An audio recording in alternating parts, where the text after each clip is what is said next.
भाई पाताल भुवनेश्वर में हम पहुंच गए हैं और वो लोग आगे चले गए। हर हर महादेव। इधर आओ, इधर इधर इधर। यहाँ काट दो अपनी चप्पल जूते। भाई फ्लैश लाइट चल रही है, बंद कर ले इसे, बैटरी ना इतनी इसमें। भाई तुम्हारे फोन को ध्यान दिया जाएगा हमेशा। यहाँ काट ले। मैं यहाँ काटेगा अलग जाके। पता ना है, जुराब ना काट दे। जुराब भी काटनी पड़ेगी यार। पता है, पता है जो तू कह रहा, जो भी तन्ने कही कुत्ते के। अब मैं मंदिर पे हूँ।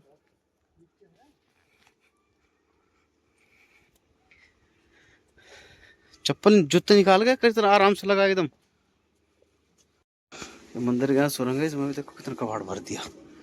हाथ धो लेते हैं।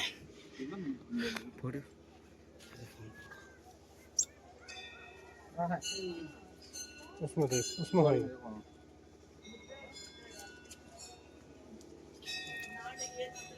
अरे मैं हाथ धो रहा, मेरी पकड़ियो तो। महादेव भाई मंदिर के कुछ सूचना लिखी है,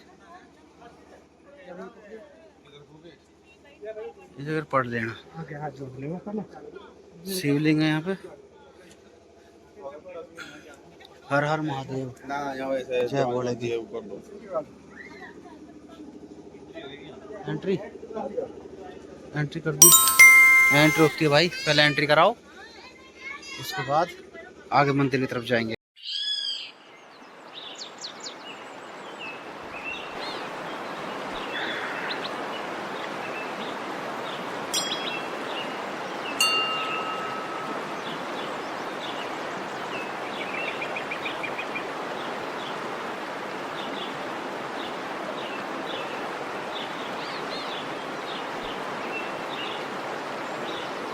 आपको जो शुरुआती स्टेप है ना, बैठ के उतरना है।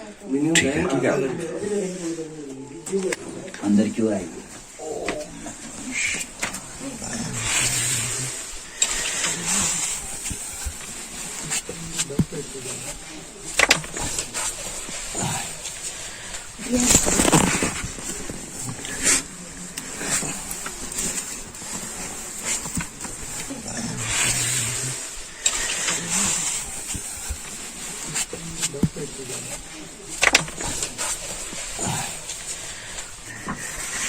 ये जो गहराई है ना इस पाताल की, ये 90 फीट गहरी है।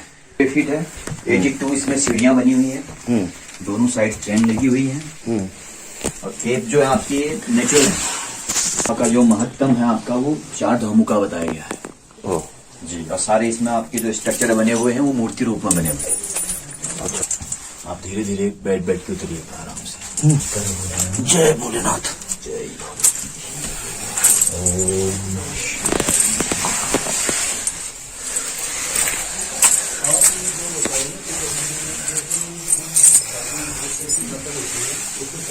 आगे से सर बैठ के उतरना है। हाँ सर, हाँ बैठ के आराम से। क्या बताएगा? देखिए सर, हम 90 फीट पाताल में पहुंचे हैं आप लोग। तो यहाँ से जो है 100 मीटर की जो है दायरे में आप लोगों को दर्शन करना है। तो इसके अंदर जो चीजें हैं वो कुदरती बनी हुई हैं। तो इसका महत्तम 4 धामों का है। स्कंद पुराण मानस खंड में है इसका वर्णन। तो बताया गया कि इस पाताल में सबसे पहले हम जो है शेषनाग के दर्शन करते हैं। तो आप ठीक सामने में जो फन देख रहे हैं आप, ये शेषनाग का फन है। ये जो दिख रहा है आपको, शेषनाग का फन। और ऐसे ही फिर यात्रा का जो आरंभ है उनके मुंह के अंदर से है। तो आप ऐसे अंदर की ओर आइए, ऐसे आपको अंदर की ओर आना है। थोड़ा सा ऊपर की तरफ फोकस कीजिएगा इस साइड में। ये उसकी विष थैली है, यानी कि पोजन का तल है यहाँ पे, जहाँ उसका पोजन रहता है शेषनाग का। तो ऐसे आप धीरे से इस तरफ को आएंगे।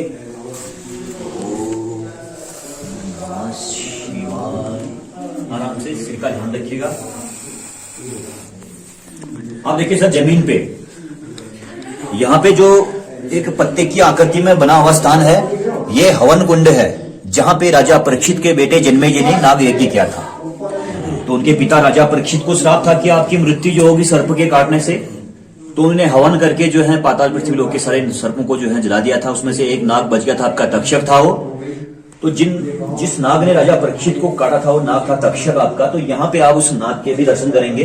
तो इस सामने में आप देखेंगे ये पूंछ की ओर से उसका, तो ये वो तक्षक नाग हुआ। और फिर आपको इसी के बगल में देखिए आप एक नाग और है इस दीवार पे, जो वासुकी है, जो भगवान शिव के गले में रहते हैं, जिनसे समुद्र मंथन भी किया गया था। तो यहाँ हम वासुकी के भी दर्शन करते हैं, तक्षक और वासुकी नाग के। अब आप धीरे से आगे की तरफ बढ़ेंगे। आइए सर, आप नीचे की तरफ उतरेंगे धीरे से। वो शेषनाग के शरीर के ऊपर चलता है, तो गर्भ में ही सारी सृष्टि है पाताल में बनी हुई। तो पैरों के नीचे जो स्ट्रक्चर देखेंगे आप, शेषनाग की जो है बॉडी है।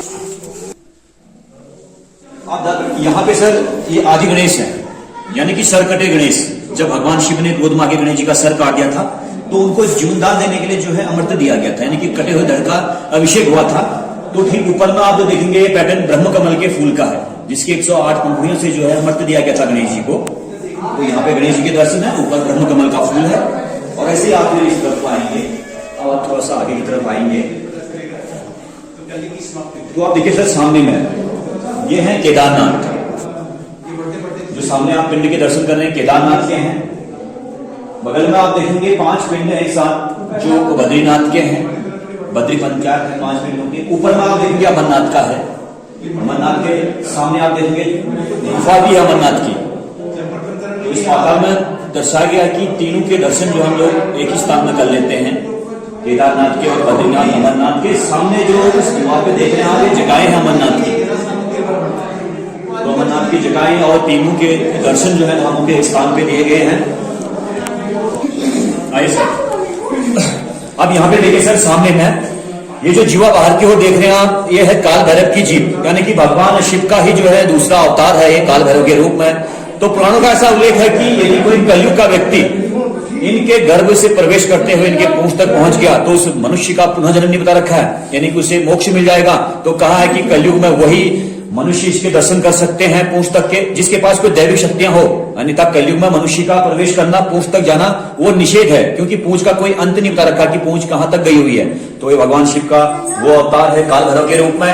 फिर आप देखेंगे भगवान शिव की झोली सामने स्थान पे जो देख रहे हैं आप, ये भगवान शिव की झोली है। और इस स्थान पे आप देखेंगे भगवान शिव का आसन बना हुआ है, जो एक पैर की प्रतिमा में बना हुआ है। शिवासन है भगवान शंकर का, जहां वो बैठ के अपना ध्यान करते थे। तो ऐसे ही थोड़ा आगे की ओर आएंगे आप, ये पाताल भुवनेश्वरी देवी की है, जिनके गले में धनुष तीर, उनका खड्ग है। सामने शेर की उनकी प्रतिमा है, जो उनकी सवारी है। तो इस देवी जो थी पाताल की 4 द्वारों की रक्षक थी। तो बताया गया कि उन 4 द्वारों में से 2 द्वार बंद हो चुके हैं आपके। रण द्वार है, यानी कि युद्ध का द्वार, महाभारत द्वापर युग में ये द्वार बंद हो चुका है। जब द्वापर युग बीता आपका, तो ये दरवाजा बंद है द्वापर में। और उस भगवान राम का जन्म हुआ उस युग में जो है रावण का अंत किया गया था। तो रावण का अंत होने के बाद त्रेता युग भी बीत गया आपका। तो ये दरवाजा भी जो है बंद है इस पाताल में, यानी कि पाप का द्वार। और चौथा, जिस द्वार से हम लोग बाहर की तरफ प्रवेश करेंगे, मैन शक्तिपीठ की तरफ, तो हम दूसरी ओर से परिक्रमा करेंगे। यहाँ आप लोग सर झुका के बाहर की तरफ आएंगे।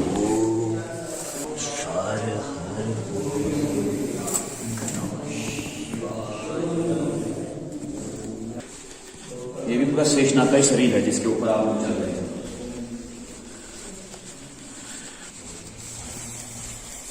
अब यहां से सर आपको सामने की ओर देखना है। आप ठीक सामने में आप जो सामने एक पेड़ जैसा दिख रहा है आपको, तो ये कल्प वृक्ष का पेड़ है, जो समुद्र मंथन के उन 14 रत्नों से निकला था। तो कुछ रत्न उनमें से देवताओं को मिले थे, कुछ असुरों के पास गए थे, तो वे देवराज इंद्र के पास था। तो यहाँ पे हम कल्प वृक्ष के पेड़ के दर्शन करेंगे। और उसके बाद इस पाताल लोक से एक रास्ता है, जिसके पौराणिक मान्यताएं हैं कि वो मार्ग इस पाताल लोक से कदलीवन की ओर जाता है, जहाँ पे भीम और हनुमान जी भी मिले थे। तो हनुमान जी की पूंछ जो है भीम नहीं उठा पाए थे, तो वो मार्ग भी है, रास्ते कलयुग के लिए बंद बताए गए हैं। तो आप सीधे स्ट्रेट की तरफ देखेंगे, एक गुफा जाती है यहाँ से पाताल से, तो ये वो मार्ग है। फिर ये रास्ते जो हैं कलयुग के लिए बंद बताए गए हैं, जिन रास्तों का आदि अंत नहीं बता रखा है। फिर यहीं पे आप देखेंगे दीवारों में छोटी छोटी गुफाओं की कांद्राएं बनी हैं, जो सप्त ऋषि आश्रम के नाम से हैं। 7 आश्रम बने हुए इसमें छोटे छोटे। तो 7वीं जो गुफा का दृश्य सामने पे है आपका, तो ये है ऋषि मार्कंडे हैं, जिनके अंदर में आपको जो काली छाया दिखती है पिंड की, ऋषि मार्कंडे की है, जिन्होंने इस पाताल में 1000 वर्ष तक तपस्या की थी। बाहर की तरफ जो देख रहे हैं आप उनका आसन है जो बाहर सामने आप ऊपर फोकस करेंगे कैमरा का, तो ये जो सिंगल आप नीचे की ओर देख रहे हैं ना झुका हुआ, ये थन है गाय का, कामधेनु का। कामधेनु गाय भी जो थी आपकी ये समुद्र मंथन से निकली थी, तो इस गाय का एक ही थन था, तो उस थन से जो है दूध की धाराएं बहती थी, जो व्हाइट धाराएं दिख रही हैं आपको, इन धाराओं से वो दूध बहता था। मगर ये दूध कलयुग में अदृश्य है, यानी कि कलयुग में जल के रूप में गिरता है, तो आज भी आप देखेंगे उन धाराओं से जल गिरता है। तो ये जल की जो बूंदें बन रही हैं, जिस स्थान पे जल का अभिषेक है, ये ब्रह्म कपाली है, जहां पे केवल पिंडदान दिए जाते हैं, जिन्हें लोग करने अपने पूर्वजों का हरिद्वार गया पुष्कर स्थान में उनका पिंडदान तर्पण करते हैं, तो यहाँ के भी लोग करते हैं। तो ये मेन स्थान जो है पिंडदान का है, जहाँ केवल पिंडदान दिए जाते हैं, तो ये ब्रह्म कपाली में पिंडदान होते हैं। इस स्थान पे ये हंस है, यानी कि ब्रह्मा जी का वाहन है। तो इस पाताल लोक में हंस को जो था सप्त अमृत कुंडों की पहदारी में रखा गया था कि आप इस अमृत की देखरेख करेंगे, जिस अमृत का पान केवल देवता लोग करते थे, तो उनके अलावा इस अमृत को कोई पिए ना, तो हंस को पहदारी में रखा गया था कि आप इसकी रखवाली करेंगे। तो हंस ने ही उस अमृत को जो है पीने का प्रयास किया, उसे जूठा कर दिया था, तो भगवान शिव ने उनको श्राप दे दिया। उसी यहाँ पे वो 7वां कुंड है, जिस कुंड से सतयुग में देवताओं के समय अमृत निकलता था, तो कहते हैं कि कलयुग में आज उसी कुंडों से जो है जल निकलता है। तो यहाँ पे इस कुंड में आप जो देख रहे हैं, उसी अमृत के स्थान पे जल भरा है, हमेशा जल इन कुंडों में रहता है समाहित। जो है सवारी है नंदी महाराज, तो उस बैल के यहाँ पे दर्शन है।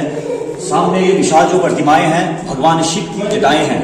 जब भगवान शिव ने अपनी जटाओं में गंगा भागीरथी को समाया था, तो इन जटाओं से जल, गंगा जो बहती हुई गंगा जल बहता हुआ जिस पिंड के ऊपर जल का अभिषेक हो रहा, तो ये भगवान शिव का जो है नर्मदेश्वर रूप है, जिनके आधे अंग में जल का अभिषेक है और आधा अंग जो है सूखा है। यदि हम उस स्थान पे जल का अभिषेक भी करते हैं, तो आधा अंग हमको सूखा मिलता है उस स्थान पे। और छोटी छोटी जो ये प्रतिमाएं आप लोग देख रहे हैं स्थान पे पिंड रूप में, ये 33 कोटि जो है देवी देवताओं के पिंड रूप में दर्शन है।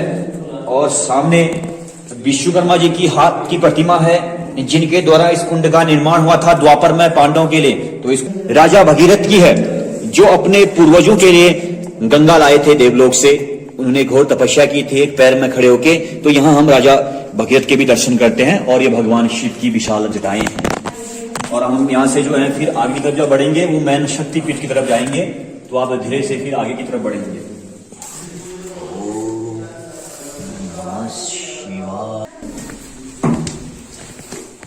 यह है सर मैन शिव शक्तिपीठ है, जिनके दर्शन करने लोग यहाँ आते हैं।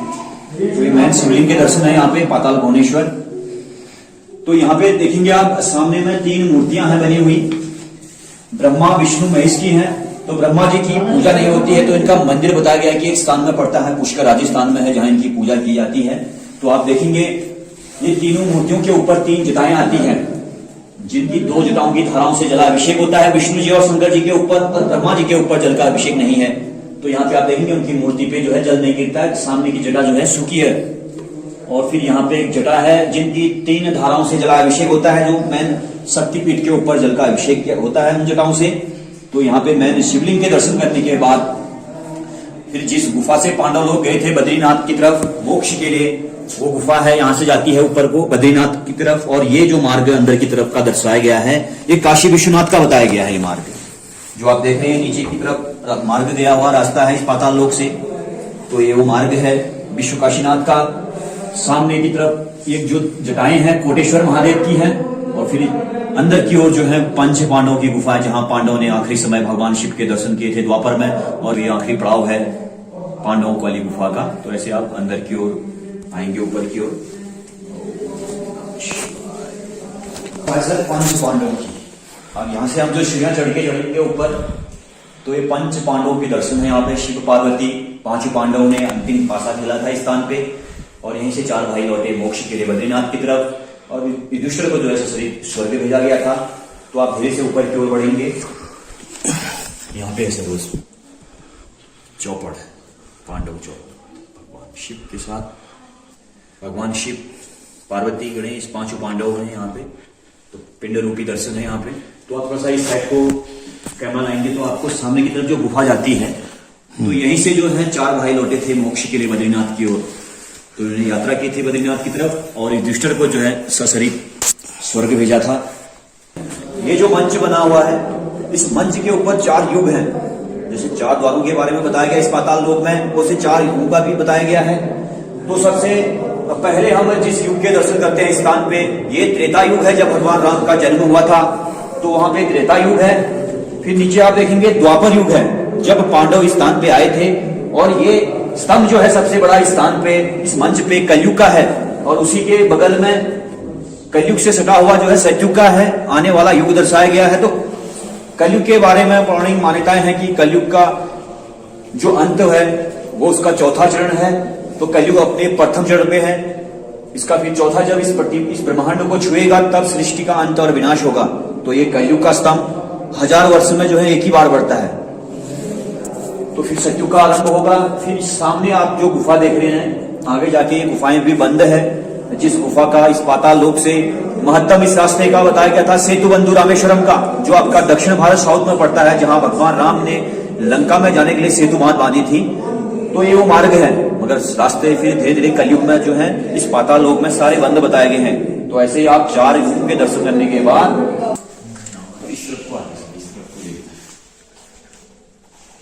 अब यहाँ पे देखिए सर, जब पाताल से हम लौटते समय भगवान शिव के कमंडल के दर्शन करते हैं। तो ये कमंडल है जिसका महत्तम पुराणों में बताया गया है कि जब हम पाताल लोक से यात्रा करके लौटते हैं तो लोग इस स्थान से मन्नतें मांग के लौटते हैं। तो ये भगवान शिव के कमंडल के दर्शन के बाद इसी स्थान पे जो है ऐरावत हाथी, जो इंद्र का वाहन था, समुद्र मंथन से इंद्र को प्राप्त हुआ था, इंद्र की सवारी थी, 1000 पैरों का था ऐरावत, 7 मस्तक थे इसके, जल थल वायु ये तीनों में इसकी गति थी चलने की। तो आप साहब नीचे बैठ के देखेंगे तो इसके अंदर ये आपको जितनी भी आकृतियां दिख रही हैं पैरों की, ये ऐरावत हाथी के पैर हैं सारे बने हुए। जो उसका उड़ता हुआ दृश्य दर्शाया गया इसे, सामने उसका मस्तक भी है ऐरावत का, दांत कान है, उसका माथा है सामने की तरफ। और इसके भीतर जितने भी आपको ये पैर दिखेंगे ऐरावत के 1000 पैर हैं ये सारे बने हुए। तो पाताल के आखिरी दर्शन हम कमंडल और ऐरावत हाथी के करते हैं। फिर यहीं से अपनी यात्रा इस पाताल लोक की संपन्न करके जो है फिर बाहर को प्रस्थान करते हैं। तो यहाँ पे 136 भाई ये रहा मंदिर, यहाँ से निकल के आगे पहुंच गए। 4.5 घंटे का रास्ता हमको दिखा हुआ। अब चलते हैं बाहर।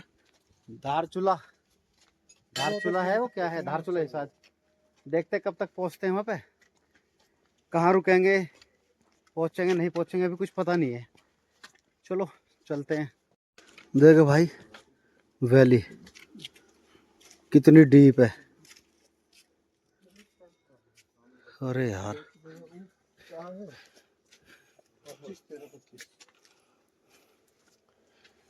चलो